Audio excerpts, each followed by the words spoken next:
Part 4, Chapter 4. Toward 3 a.m., the wind began to fall, and by 5 o'clock, it had dropped to a gentle breeze. Gradually, the sea grew calmer. The sky was clear, and finally the sun rose in unforgettable brilliance through a pink mist along the horizon, which soon melted into flaming gold. It was more than just a sunrise. It seemed to flood into their souls, rekindling the life within them. They watched the growing light, quenching the wild, dark misery of the night that now, at last, was over. As the sun climbed a fraction higher, they saw off the starboard bow the peaks of Clarence Island, and a little later, Elephant Island, dead ahead, the promised land no more than 30 miles away. In the joy of that moment, Shackleton called to Worsley to congratulate him on his navigation, and Worsley, stiff with cold, looked away in proud embarrassment. They would land by nightfall, provided that not a moment was lost. Shackleton, impatient to be on the move, gave the order to get underway immediately. But it was not that simple. The light of dawn revealed the results of the night. Many faces were marked by the ugly white rings of frostbite, and almost everyone was afflicted with saltwater boils that gave off a gray, curd-like discharge when they broke. McElroy called to Shackleton from the Wills that Blackborough's feet apparently were gone because he had been unable to restore circulation in them. And Shackleton himself looked haggard. His voice, which was usually strong and clear, had grown hoarse with exhaustion. Both the Docker and the Wills were severely iced up, inside and out. It took more than an hour to chip away enough to make them fit for sailing. When it came time to haul in the sea anchor, Cheatham and Holness leaned over the bow of the Docker, trying to untie the icy knot in the rope with fingers so stiff they would hardly move. While they worked, the Docker rose to a sea, then pitched downward. Holness failed to pull his head away, and 2 of his teeth were knocked out on the sea anchor. Tears welled in his eyes, rolled down into his beard, and froze there. The 2 men gave up trying to untie the sea anchor. They cut it loose and brought it, ice and all, on board. The oars were frozen to the sides of the boats and had to be broken free. The men tried to knock off their coating of ice, but 2 of them remained so slippery that they slid through the oar locks and fell overboard. Fortunately, the Caird managed to retrieve one, but the other drifted away. Boats were finally underway at 7 o'clock. A ration of nut food and biscuits was issued, but the men's thirst was now so intense that few of them could eat it. Shackleton suggested that they try chewing seal meat raw in order to swallow the blood. Pieces of the frozen meat were quickly handed out, and after several minutes of chewing and sucking, the men obtained enough of the bloody juices so they could at least swallow. But they went at it so voraciously that Shackleton realized the supply would soon be exhausted. So he ordered that the seal meat be given out only when thirst seemed to be threatening the reason of any individual. The sails were set, and they put out the oars and rowed at the same time, aiming for the west edge of Elephant Island to offset the gentle southwest wind that was blowing. In the Docker, both Macklin and Greenstreet took off their boots and found their feet frostbitten, Greenstreet's much worse than Macklin's. Surprisingly, Ordley's offered to massage Greenstreet's feet. He worked over them for a long time. Then he opened up his shirt and placed Greenstreet's half-frozen feet against the warmth of his bare chest. After a while, Greenstreet began to feel pain as the blood flowed back into the constricted vessels. Hour after hour, they rowed, and the outline of Elephant Island slowly grew larger. At noon, they had covered almost half the distance. By 1:30, they were less than 15 miles away. They had had no sleep for almost 80 hours, and their bodies had been drained by exposure and effort of almost the last vestige of vitality. But the conviction that they had to land by nightfall gave rise to a strength born of desperation. It was pull or perish, and ignoring their sickening thirst, they leaned on their oars with what seemed the last of their strength. By 2 p.m., the snowy 3,500-foot peaks of Elephant Island rose steeply out of the water dead ahead, probably no more than 10 miles off. But an hour later, the island was still in the same position, hanging there, no closer and yet no farther away. Row as they might, they were standing still, apparently caught in a strong tidal current setting offshore. The wind had shifted to the north so that they were also bucking a headwind, and the sails had to be lowered. Shackleton, who was becoming progressively more anxious to get the party ashore, called the boats together and had them made fast one behind the other, with the docker in the lead. He seemed to think it would increase their speed. It didn't. About 4 o'clock, the wind swung around to the west. Hurriedly, they took in their oars and hoisted sail, trying to beat up into the wind. But for the Wills, it was an impossible task, so the Caird had to take her in tow. They made almost no headway against the current. Toward 5 p.m., the wind fell off. Immediately, they took to the oars once more and pulled frantically in the gathering dusk, hoping to make a landing before night. But half an hour later, the wind suddenly sprang up out of the west-southwest, and within 15 minutes it was blowing nearly 50 miles an hour. Worsley brought the docker alongside the Caird, screaming to himself, heard above the wind. He told Shackleton he thought it would be best if the boats separated to try to make to land independently along the southeast shore of Elephant Island. Shackleton, for once, agreed to the separation. At least, he granted Worsley permission to proceed independently. The Wills, however, was kept fast astern of the Caird, and Shackleton admonished Worsley to do everything in his power to stay within sight. It was dark by the time the docker cast off. The island was close, but just how close was now impossible to tell. Maybe 10 miles, probably less. High in the sky was a ghostly, pale white image, the light of the moon shining through the clouds and reflecting back up from the glaciers on the island. It was all they had to steer by as the boats pounded forward into the cross sea. At times, the wind was so strong they had to let go the lines, holding the sails to avoid capsizing. The men in the Caird crouched low to escape the driving spray, but in the docker, and especially the Wills, there was no escape.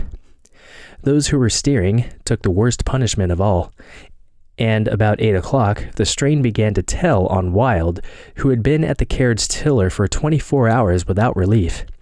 Shackleton ordered McNeish to take over, but the carpenter himself was very nearly exhausted.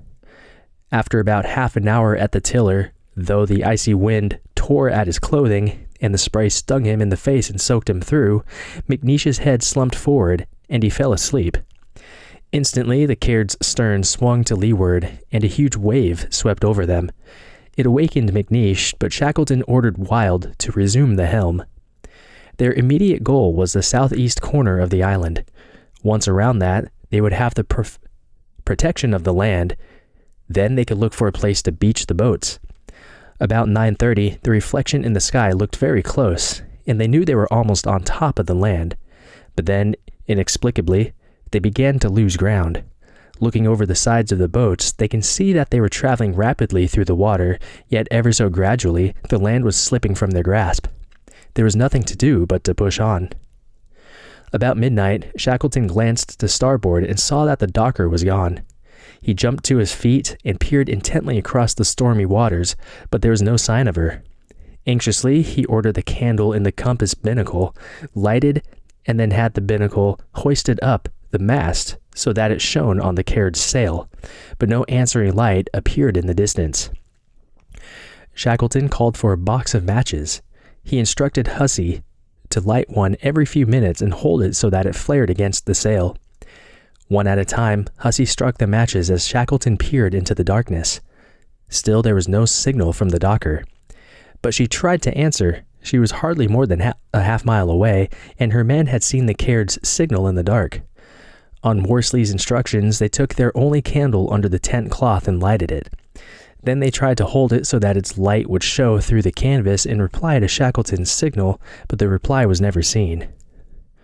A moment later, all thought of trying to signal the Caird was forgotten as the docker suddenly lurched violently in the grip of a fierce tide rip. Worsley was barely able to keep control of the boat. The crew hurriedly took in the sail and even unstepped the mast, which threatened to snap off in the wildly pitching boat. They put out the oars and tried to hold her steady by rowing. One moment she collided with a solid, unseen wave, then the water opened beneath her and she dropped into the dark chasm. Worsley ordered Ordleys to take up an oar, but Ordleys, begged to be let off, claiming that he was not a fit rower for such a perilous time, and that it was too wet for him. The two men screamed at one another in the darkness, and from every corner of the boat, men cursed Ordleys. But it was no use, and finally, Worsley disgustedly waved him forward. Ordleys immediately crawled into the bottom and refused to move, even though his weight unbalanced the boat. Greenstreet, Macklin, Kerr, and Marston were at the oars, and they had about reached the limit of their endurance. After a time, Worsley decided to risk hoisting sail again. He swung the docker into the teeth of the wind, holding her as close to it as she would go, so that they were taking the seas more or less head-on. He put all the skill of 28 years at sea into holding her in that delicate position, but she was very nearly uncontrollable. Furthermore, she was becoming sluggish under her increasing burden of water. Ordleys, who had been lying in the bottom, sat upright. He seemed suddenly to realize that the boat was sinking, and he grabbed a pot and began to bail.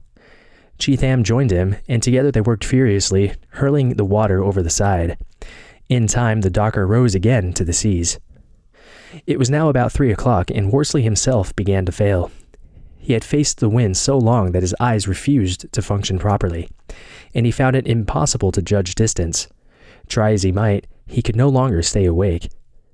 They had been in the boats now for 5.5 days, and during that time almost everyone had come to look upon Worsley in a new light.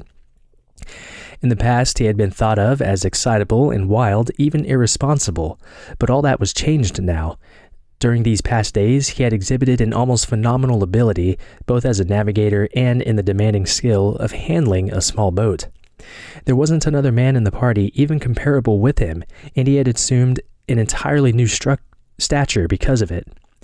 Now, seated at the tiller, his head began to nod. Macklin saw him going and offered to take over. Worsley agreed, but when he tried to go forward, he found he could not straighten out his body. He had sat for almost 6 days in the same position. McLeod and Marston came aft and pulled him out of the stern, dragging him over the seats and cases of stores. Then they had laid him down in the bottom of the boat and rubbed his thighs and stomach until his muscles began to loosen. But by then he was asleep. Greenstreet, too, had taken a moment's exhausted rest, but now he awoke and took over the tiller from Macklin. Neither of them had any idea where they might be, but they shared the same dread as everybody else, the open sea. Between Elephant and Clarence Islands, there is a gap about 14 miles wide, beyond which lies the Drake Passage. The last time the boats had been sure of their position was at dusk, when Elephant Island lay only about 10 miles away. But since then, the wind had been out of the southwest, straight toward that fateful gap. If they were blown through, the chances of beating back to windward toward the island would be virtually non-existent. Nevertheless, Greenstreet and Macklin admitted frankly to one another that very likely the docker had already been driven out to sea. The docker's compass had been smashed some time earlier, and all that remained to steer by was Worsley's little silver pocket compass. The two men spread the tent cover over their heads, and Macklin struck matches, while Greenstreet tried to read his compass. But even under the shelter of the canvas, the wind snuffed out the matches almost as soon as they were lit. Macklin then took his knife and split the individual match heads to make them flare long enough so that Greenstreet could see the compass. Every few minutes, they ducked under the tent cloth and took a reading, hoping to hold the docker on a southwest course so that at least she would not be flown farther out to sea. As they seemed on the very brink of exhaustion, and as the wind screamed to new heights, the palest hint of light showed in the eastern sky and began to brighten very slowly. There was no telling how long it took to get light enough to see, but it was a long, long time. Even their raging thirst, after 48 hours without water, was forgotten as they waited for the sun to reveal their fate. Secretly, each man tried to prepare himself for the shock of seeing only an empty sea, or at best, a distant island far away to windward and unreachable.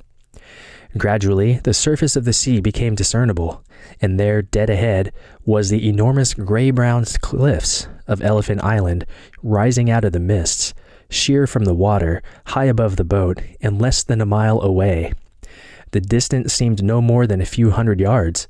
There was no great joy in that moment, only a feeling of astonishment, which soon gave way to a sense of tremendous relief. Just then, without an instant's warning, offshore gusts of wind swept down off the cliffs, striking the surface of the sea at perhaps 100 miles an hour. A moment later, a wall of water, as high as the boat, rolled toward the docker. Greenstreet shouted to drop the sail. The oars hurriedly put away, and they pulled head-on into the blasts that shrieked down off the mountaintops. Somehow they managed to hold the docker's head up into it, but the exertion required them to put forth strength they no longer really had. Looking forward, they saw a new wave, possibly 6 feet high, bearing down upon them. Somebody shouted to wake up Worsley, and McLeod shook him violently, trying to rouse him, but Worsley was like a dead man, sprawled over the cases of stores midships, with the soaking wet tent cloth spread over him. McLeod shook him again, and when Worsley failed to stir, McLeod kicked him, again and again. Finally, Worsley opened his eyes. He sat up, and instantly he realized what was happening. "For God's sake," he shouted, "get her around, get away from it, hoist the sail." Greenstreet put the tiller over, and the men struggled feverishly to raise the sail.